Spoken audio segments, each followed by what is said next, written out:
In this video, I'm going to go over how I deal with the files I get sent to mix from start to finish. It's going to be the whole process. So if you are a mixer who is wondering, what workflow can you implement to save time and get your mixes imported into your session and ready to mix in the most efficient and logical way that I can think of, this video will help you. Or if you are somebody that is sending your mixes or your files to be mixed, this video is also going to help you because you're going to learn how somebody that does professionally mix songs likes to get things.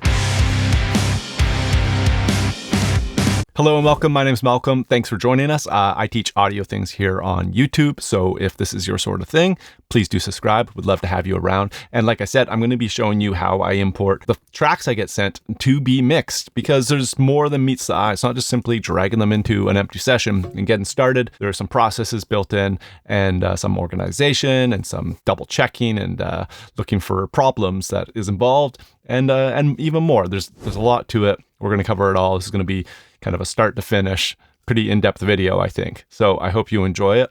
And I think let's just jump right into it. I guess I should tell you that this song, Villains by Darrian Gerard, great punk artist. Go check her out on Spotify. At the time of recording this, the song has not been mixed yet. It is not out yet. So this video is not going to be posted until it is released and I have permission from Darrian. It's going to be hidden for quite a while. So if I look different, that's why. Because I have no idea if that's going to be a year from now or a week from now.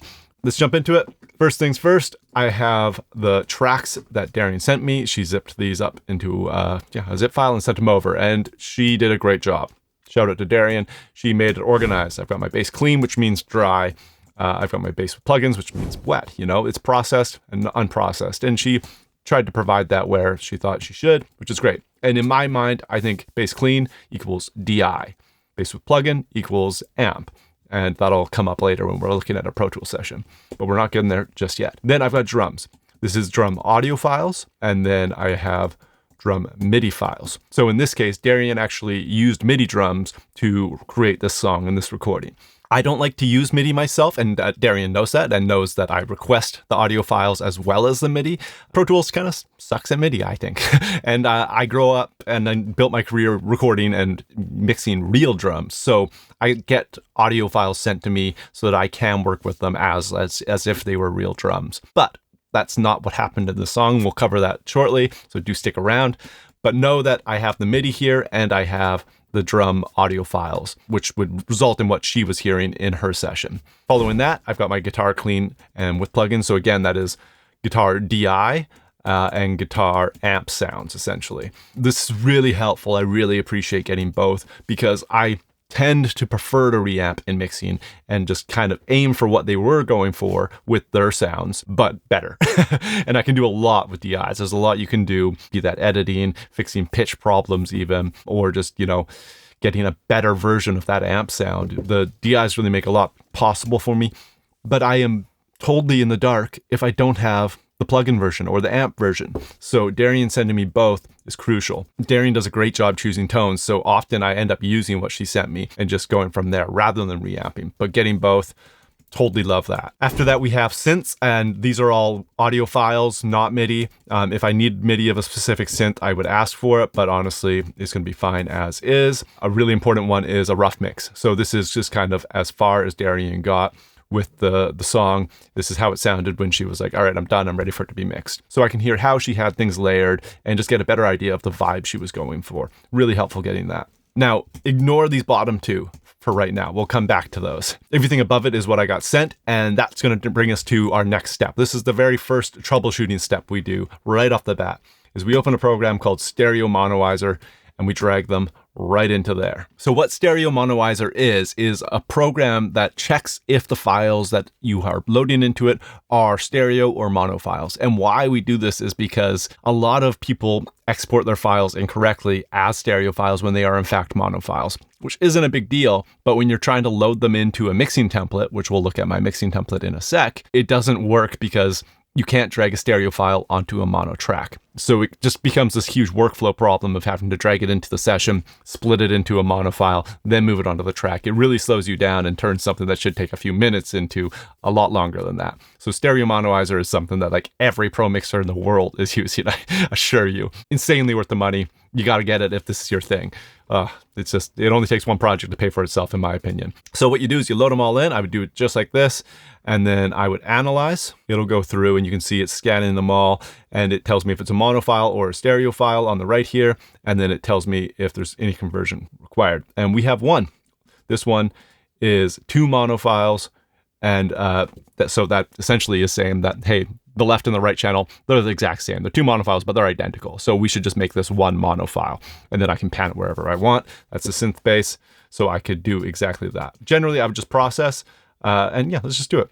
Process. There's some other features in here, and you can create backups or whatever. I generally just leave it like this. I always leave this pan depth comp on, but it always gives me an error and says it didn't do it, but that's never been a problem. You do that, this file will now load into my DAW as a mono file. So this was a really great example of no problems, but generally there's a bunch, especially from Logic users, if I'm honest. It was just not a knock against Logic users. It's just how their software works. Okay, so after doing that, it's now time to bring it into Pro Tools and start looking at our files and making sure that there's audio on them, that they are consolidated to the same start point so that they actually line up in the session, that there's just nothing else weird going on. So we're going to open up Pro Tools here, and then make a new session. And you can see that in my template group here, I have a MOF templates. My name is Malcolm Owen-Flood, MOF's the acronym. And I go through, and right here, MOF Mix Template 2022. It's actually more updated than that. I just haven't been very good at diligently renaming it. All right, so I'm gonna select my most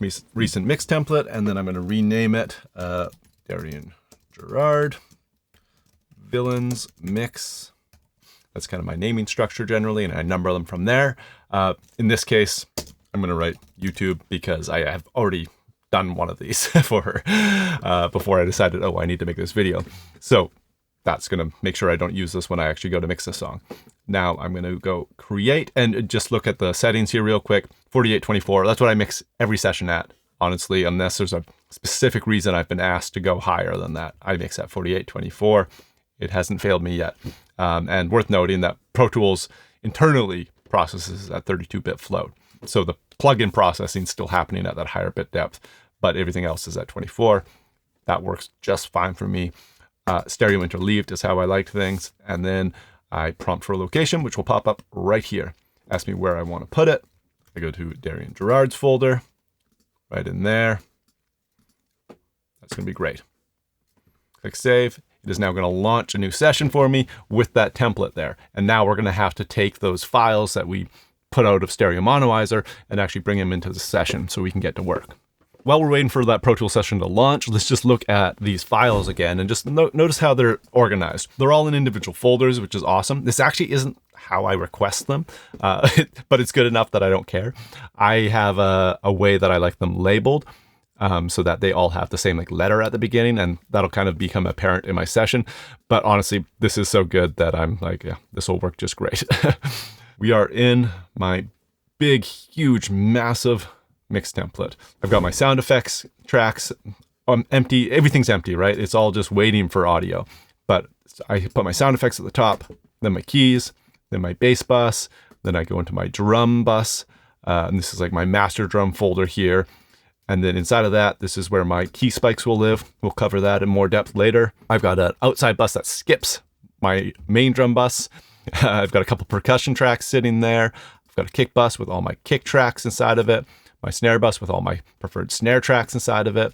And my toms, same thing. Hi-hat, overheads, rooms, another room. And there's even some hidden tracks. Like if I have a ride mic, I've got a track sitting there waiting for that.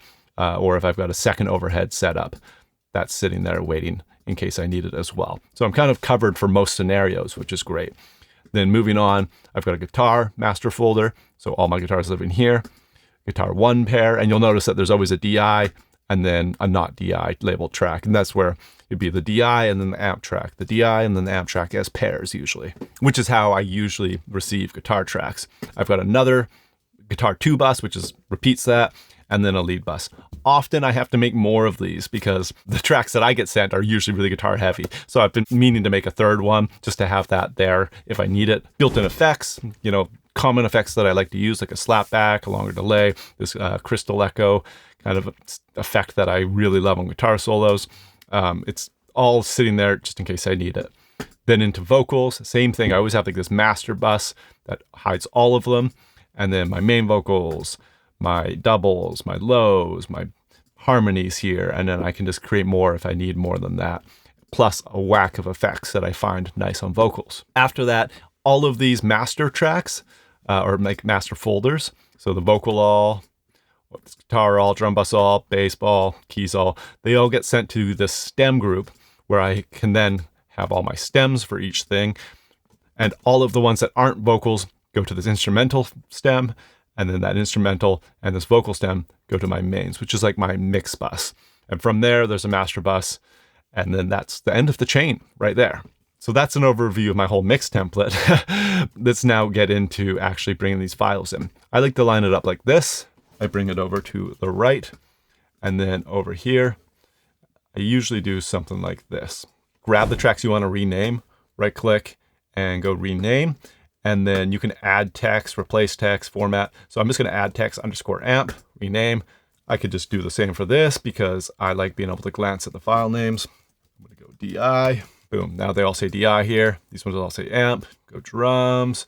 That's all fine by me. But what I would do is this. And this is going to kind of point towards how I prefer things to be labeled. I'll do it for the other ones earlier as well. I go rename and I go add text, but I go D for drums _ and I make this before the name. So now everything's going to have a D _ at the start. Super important in my workflow because they all now just group together inside of the Finder window, but they also make it really easy to know what I'm looking at inside of Pro Tools. I won't bother with the bass ones because they already start with B, which is great. Drum MIDI, I do the same. And they have a different ending for the file name already because they say MIDI.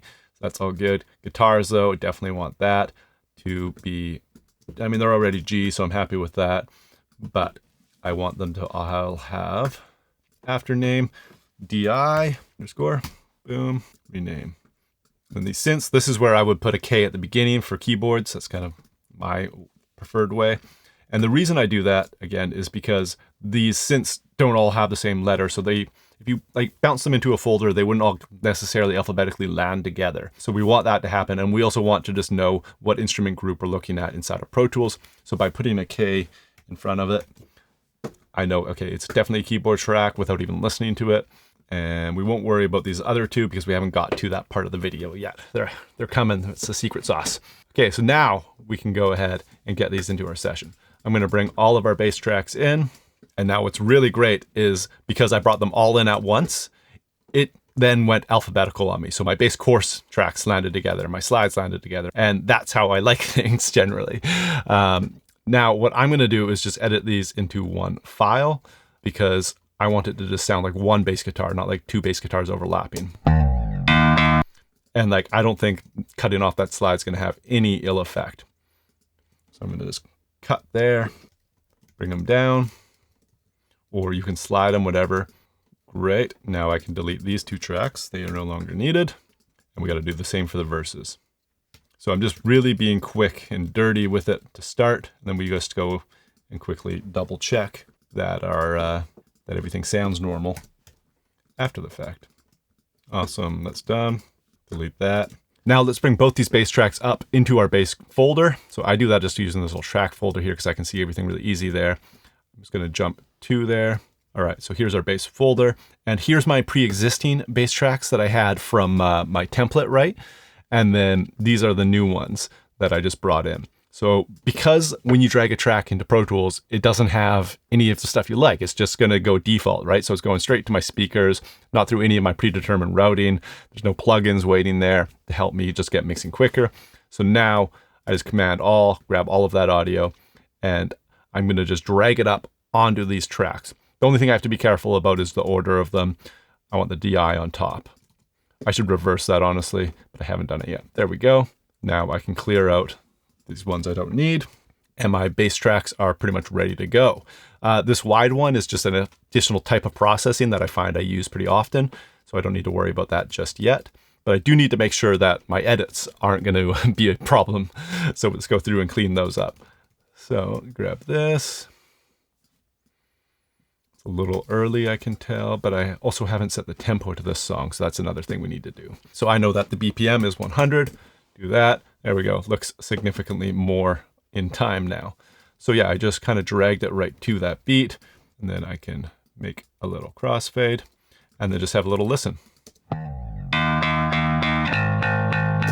No problem, right? Now we go over to the next edit, do the same thing. You can experiment with where you think is going to work, but I think that's going to sound fine. A little further back. Happy with that. Okay, so there's a volume change. I'll have to sort that out. Between the verse and the chorus. That'll come a little later in the mixing, but you know, while you're doing this, you're kind of assessing things. I'm talking to myself literally, but I'm making, you know, notes in my head. If you need to write them down, go ahead, make a little note. You know, for me, I'd be like bass, verse to chorus, volumes, you know, whatever you need to remember that they were obviously recorded separately. So they sound like this jar and shift. I wonder if the DI sounds like that. Let's just go DI only. Sounds a lot more uniform, but still a slight volume boost, I think, but not a problem. Okay, bass is essentially ready to go, barring that little volume discrepancy. If you wanted to, you could go fix that. Generally, I would just go off like an eyeball. The chorus here is a lot louder. We bring that down until it looks like it matches the part after it with clip gain. Something like that. Pretty good. Let's hear the amp. I think it's more noticeable. Maybe one more notch down. That sounds great to me. And I can see that, okay, that's negative 2 dB quieter on the clip gain side. So I just jump to the next chorus. Negative 2 dB. Negative 2 dB. Okay, now a little pro hack for you. Sometimes these file names give you a really good head start on dropping markers through your session. So this region right here, for example, is labeled bass course, so that I know if I go to the start of that, the very first bar of that, and drop a marker, I can safely say, hey, that's course 1. Then I can jump to the next part, which is labeled verse, and I can feel pretty darn confident that is going to be verse 2. Verse 1 is going to be way back here at the beginning, and I'll be able to find that somewhere else, I'm sure. Assuming there's a verse before the chorus, which generally there is. Then I go to the next one, chorus 2. Moving on. And now the song's kind of like mapped out, right? We got our markers here, like almost done already, which is great. And then we can just hide the bass tracks and move on to our next folder. So I close those, go to drums. Now, drums is where we can explore something a little extra that I alluded to earlier in the video. And that is that I don't like using MIDI, so I generally will get the audio files sent to me. But in the case of these audio files, I didn't really like the drum library that was chosen for the song. So I wanted something different, and I also needed something called Keyspikes generated. Now, Keyspikes, if you're not familiar, are little blips of audio that are in time with the shells of whatever you want. So in this case, I have little spikes of audio that indicate every kick hit, every snare hit. And you can use these for all sorts of things. I've got another video on that somewhere that I'll link to if I remember to. That could be used to trigger samples if you're mixing with samples. It could be used to control a gate perfectly. Actually, I do have a video on that. I'll get that up there for you. It could be used to trigger multi-band compression band, whatever you want. You can trigger it with Keyspikes, super powerful. I don't mix without them, honestly. I need them. In the case of creating those Keyspikes, I actually tend to outsource that to an assistant engineer or two that I like to work with. In this case, it was a great guy named Thomas and one of his engineers as well that did this process for me. But I just sent them the drum MIDI, and then what they did is they went through, created those Keyspikes for me, and then they also printed out new audio for me with one of their drum libraries of choice. And it pays to have somebody you trust, whose ears you trust, to do that for you. But it just essentially removed this whole step for me, which is something that gets me mixing faster. I don't like necessarily going through and doing a technical process right before I try and do a creative one. So that works really well for me. And then they sent me this. So I have my Keyspikes. They gave me fixed velocity and dynamic versions, and then also the multi-track drums. So then these drums are what I would drag into my session. So I'm going to do my quick little rename.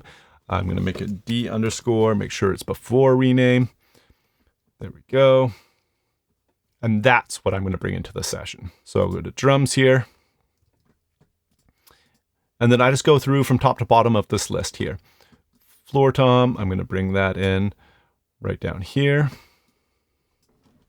Again, bring it in, Y. Oh, one little note I will say is that sometimes when you've got these groups and you do that Y, it messes with an above track. So I just make sure I turn off groups. And that is Shift-Command-G to toggle that on and off. You can see that they're all going like that. And when they're transparent like that, they're no longer active, which is great. You can also do that by clicking this little drop-down window, suspend all groups. But Shift-Command-G is the key command. Now when I grab this, it doesn't have the other tracks in there. Okay, and then hats, bring that in, drop it in, Y, Command-Tab. Kick in 1, bring that in. Now my rooms, I've got 3 rooms and I'm pretty sure they're all stereo. So I'm going to duplicate 2 of these rooms. I'm going to rename the first one to 2 and the third one to 3. So I've got rooms 1 through 3. I guess we could throw a 1 here. Let's bring them all in. Yep, they were all stereo. So I can't drag a stereo track onto a mono because I have this mono one here. So that's why I couldn't use that one. If there was this mono room track, I could drag it there though, which in this case there isn't. So I can delete that. And now our drums are in. And we could quickly just have a listen. Solo the drum bus. Sounds like drums. It sounds very distant, but that's going to become clear why. It sounds like maybe the close mics. If you look there, you can see they're not firing.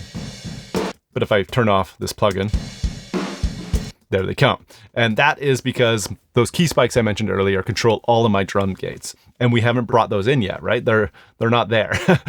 So we're going to go to the Keyspikes that they sent me. Let's bring in the dynamic versions. And I start up here. This is where my Keyspikes live first and foremost. And these are the ones that I use to sidechain things like that gate. We're going to bring in the tom. It's the floor tom, so that's going there. Our kick. Our rack toms. And our snare. There we go. Oh, and there's a rim shot. So this is something that I typically would just get on one file, but I think I forgot to ask for it. So we got our snare headshots and then our snare rim shots. All put on to different tracks, but I would just want them on one, honestly. That's going to be totally fine for me. So I bring it down. It's going to go through and kind of consolidate like we did with the bass track. And this is because I can only sidechain from one source. So if I want both of these to go control the gate on my snare, because these are both types of snare hits, I need that all that information to be on one track. Otherwise, some of the hits won't open. The advantage of having them separate, though, is that you could have different types of samples. You could have samples that aren't rim shots be triggered off one track, and then the rim shots only be fired off the other track. So you get a lot more control in the sample world if you keep them separate. If you need that kind of control, the option is always there for you to create that. All right, so they're all there. I'll just do one more check. Let's make that big. Yeah, not missing in any. I can delete this one. And we just have the one track now. Snare spike. Great, all living on one. So now when I play the drums, these gates will actually open. So we should actually hear things. Yep, that is working. Now, the only thing that's left in our drum world is these pink tracks that are all labeled with the prefix, I think, of T. So T stands for trigger. That is where these are the tracks that my triggers live on, my samples. So all I do is I just command copy the track that we are wanting. So in this case, I'm going to grab my kick spike, command C, all of these Keyspikes, and bring them down onto this audio track here, which has an instance of trigger on it where I can load my samples. And you can see that I have a bunch of different tracks for blending them. I like to blend them on different tracks so I can have ultimate control over if I mute them for a section or automate them or just EQ them differently. Whatever I need gives me the most. So a couple main samples, an attack, a distortion, a room. Some combination of those is probably going to make it. And just so you can hear what a trigger Keyspike actually sounds like for what I do, this is what they sound like. That is just this little blip of audio that the trigger detects. And why we do that is because now, if we actually look at it in trigger, you can see it. those little lines there, those blue lines are those blips, and there's no bleed to confuse it. So it's going to fire at the exact right time. And I can just max out the sensitivity and the detail so that it's just like perfectly timed samples to the sample without any phase shifting or misfires. So it's like the only way to just know that your triggers are going to behave exactly like you want. So then from there, I just Command C, paste them through, and then I'll do the same for our snare. Go up there, grab that, and then, see, I like to use this left bar here. It just makes it quicker for me. Oh, don't want to do it on those though. There we go. And yeah, sample of our toms, 1 through 3. Grab those, paste. There we go. Now our drums are all populated and they look correct. And again, you kind of get an eye for, hey, this looks right. This looks like a drum kit to me. It doesn't look like they're all out of time. It looks like they were exported properly. And a quick little listening test makes it sound like, hey, yeah, this sounds like drums.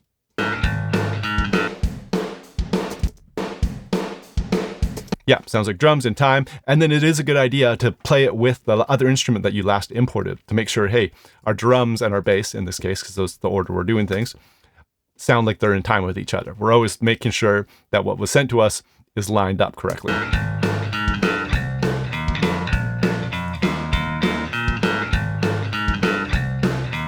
Yep, I would say that sounds correct. Okay, now we keep going. Get out of drumland, go to guitar, guitar clean, and guitar with plugins. Same thing, I'm going to bring them all in together. And because we've labeled them with an amp, I can just bring them into the same folder, grab them all, and I drop them at the bottom of the session. Now, this is a lot of guitar tracks, right? Let's make them small so we can see them. There's a whack. We got our courses living by themselves.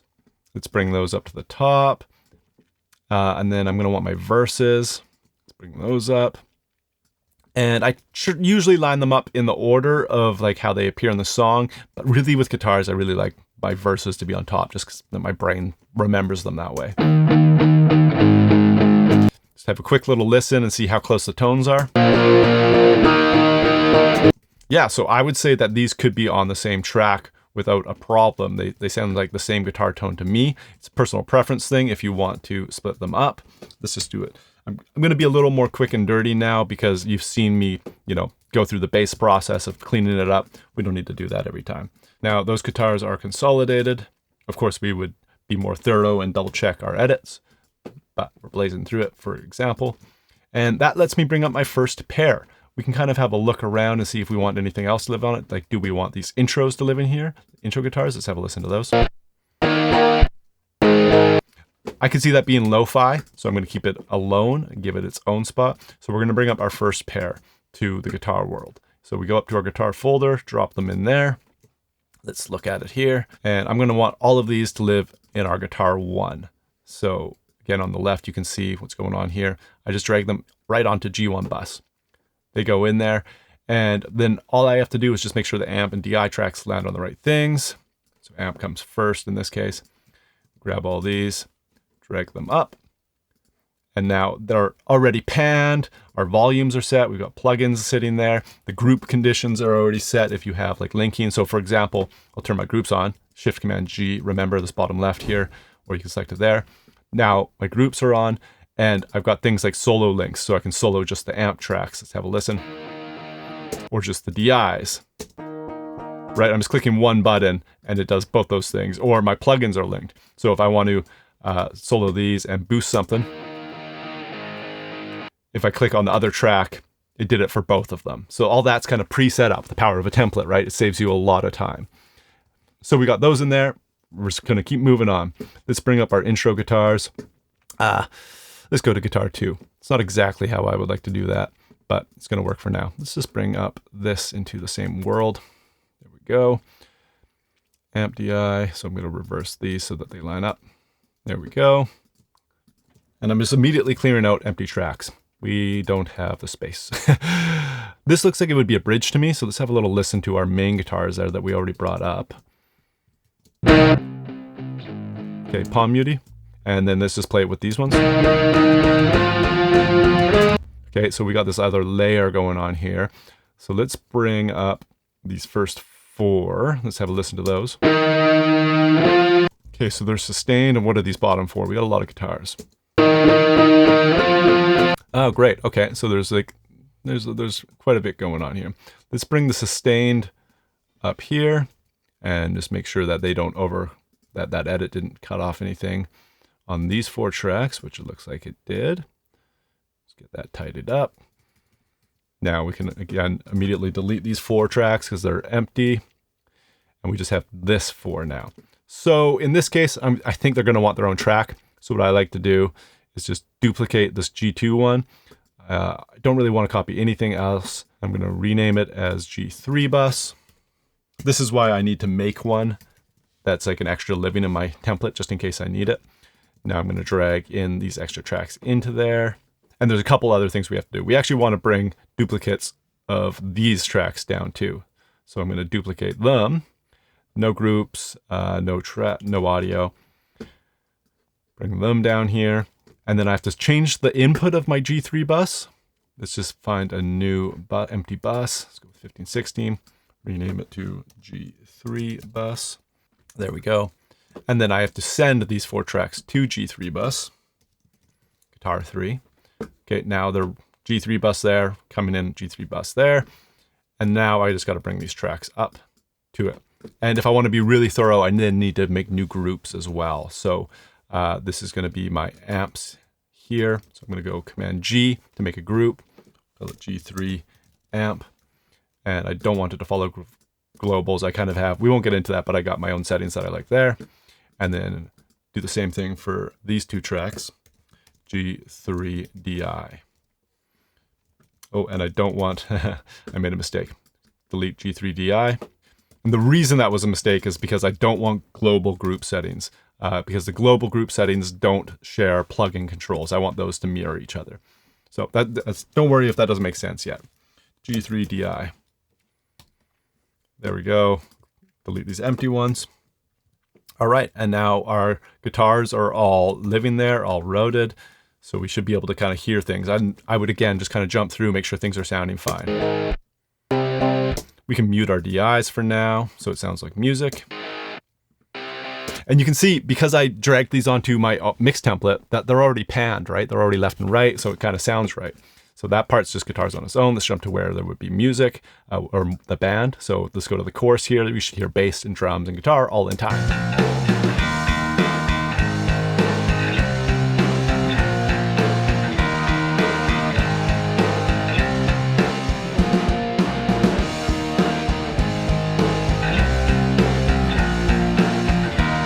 And it's never too soon to start getting a rough balance kind of figured out, right? So let's check over the bridge and make sure that sounds right.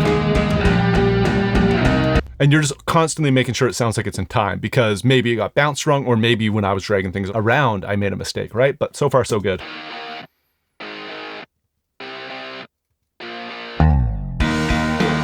Awesome. Okay, digging it. That all seems right. So guitars, done. Now synths, very same thing. I grab them all, drag them into the bottom of the session just so they're all kind of in their own zone, and immediately drag them up, in this case, to my keys folder. Head up there. Now this is where I bend the rules a little bit, because I don't have enough tracks, and there's not really any benefit to having tracks templated in for this, because I don't know what the keys are going to be like. Keys can be all over the place. They can sound like guitars or basses or pianos or strings. There's just no way to plan for that in my mind. So I have an organ and a piano track just like sitting there just in case. But in this case, it doesn't really look like any of those apply to that. So I just grab them all and route them straight to this bus.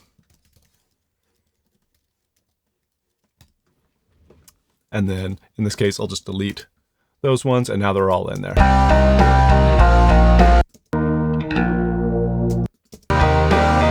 Yep. Just kind of go through, make sure it all seems like it's in time again. Seems good. All right, kind of cool riser there. That's fun. We are almost done. We got vocals left, and vocals are gonna be fun. There's something specific I want to talk about with vocals, but then we also have this rough mix here, and the rough mix always comes in. I just drag that right to the bottom, and then I route it to an output I have routed called audition. And this just means that it doesn't go through my master processing. It's gonna always divert around that, so that if I'm like limiting on the master bus or doing anything on the master bus, it's not gonna also do that to the reference track. Because we wanna hear the reference track as they sent it, right? So we can just have a listen to that. I got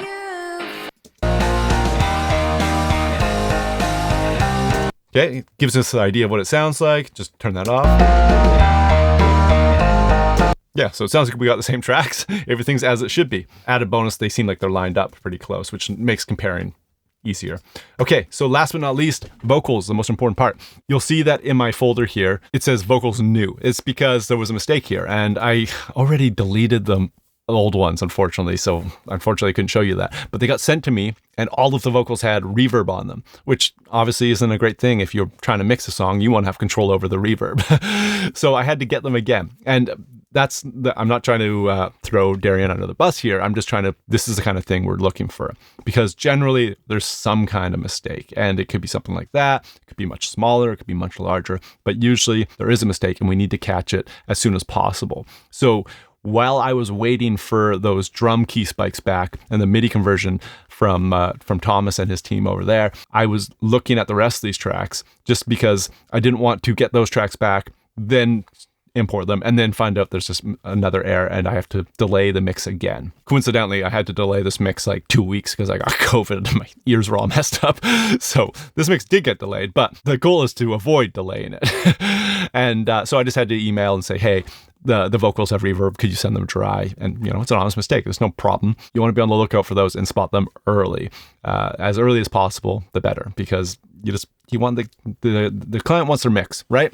So got those, and then we just bring them in. I'm going to rename them like I always do. Rename, we can do V underscore, bring them in right into here. And then let's just go up to our vocal group. Now we got to start looking around. Now I brought them into the session. You don't necessarily have to do that. I could look around and say, okay, this one says main vocals, and just drag them in like this. Maybe that's actually better for this part. Verse harmonies, it's going to go on a BG track for me. Course low, it's going to go on one of the low tracks. Harmony 1, 2, so that's another couple of BGs. So let's go over to BGs here, make a new one. So I've got enough. Here we go. And double, I got a double track waiting for it. Bridge harmony, did I already do that one, or did I do verse harmony? Yeah, it's another harmony track.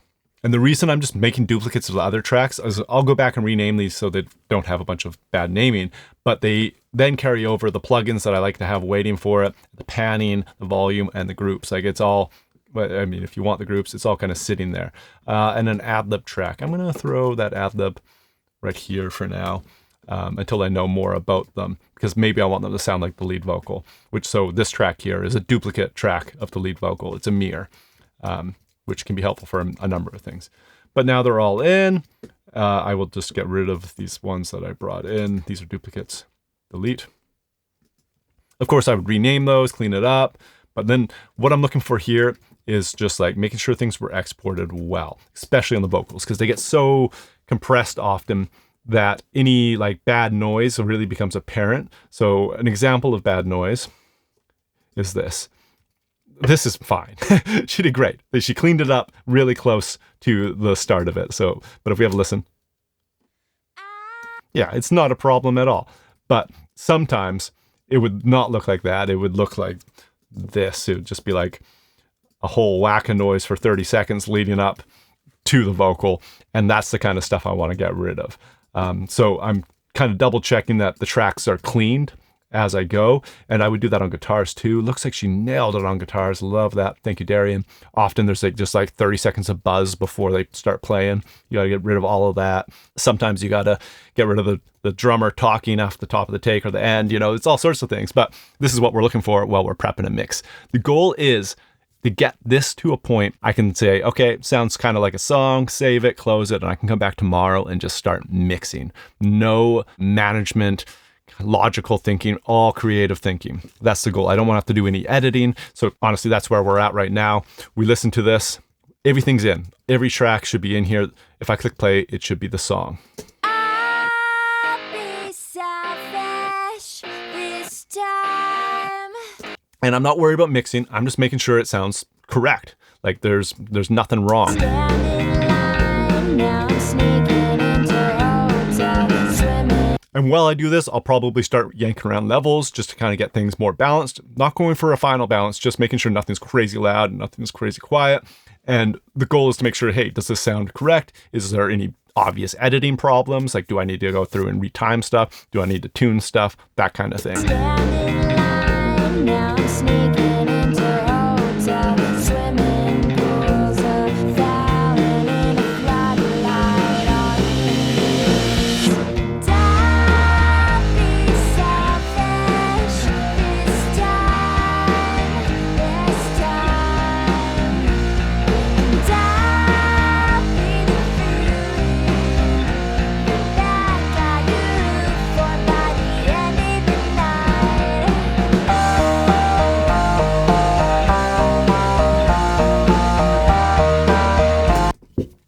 Honestly, it's great. She's got a really tight, well-recorded song here. This is going to be a blast to mix.